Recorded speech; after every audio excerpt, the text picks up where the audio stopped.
নমস্কার বন্ধুরা, SSC GD কনস্টেবলের পক্ষ থেকে এইমাত্র এসএসসির অফিসিয়াল ওয়েবসাইটে একটি লেটেস্ট নোটিফিকেশন প্রকাশিত করা হয়েছে, যেখানে টোটাল 16,185 জন প্রার্থীর পুনরায় কিন্তু এক্সামিনেশন নেওয়া হবে।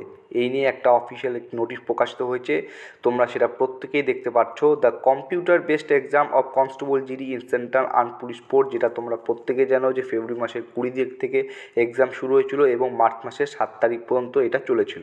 কিন্তু কিছু সমস্যা, প্রযুক্তিগত কিছু সমস্যা ছিল। কেমন? Due to the venue specified technical reason notice in the review of aforesaid examination, a need has been failed to be hold re-examination of candidates of certain venue dates shift। ঠিক আছে, সমস্ত কিছু এখানে লিস্ট দেওয়া আছে, কারা কারা কোথায় পরীক্ষা দেবে সমস্ত কিছু এখানে তোমরা দেখতে পারবে। In view of the above, the commission has decided to conduct re-examination on 30/3/2024। ঠিক আছে, for those candidate who have appeared for examination on the date venue shift mention in the annexure.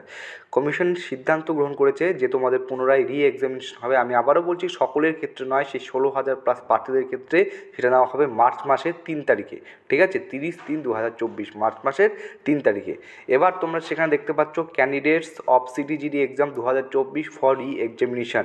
এখানে একদিকে ভেন্যুর নাম দেওয়া আছে, দেখে নেবে কোন রিজিয়ন থেকে দেখে নেবে, সিটি কোথার থেকে দেখে নেবে, ডেট, ঠিক আছে, দেখে নেবে শিফট, তোমাদের কোন শিফটে পরীক্ষা ছিল, এবং নাম্বার অফ ক্যান্ডিডেটস মানে কতজন প্রার্থীর সংখ্যা।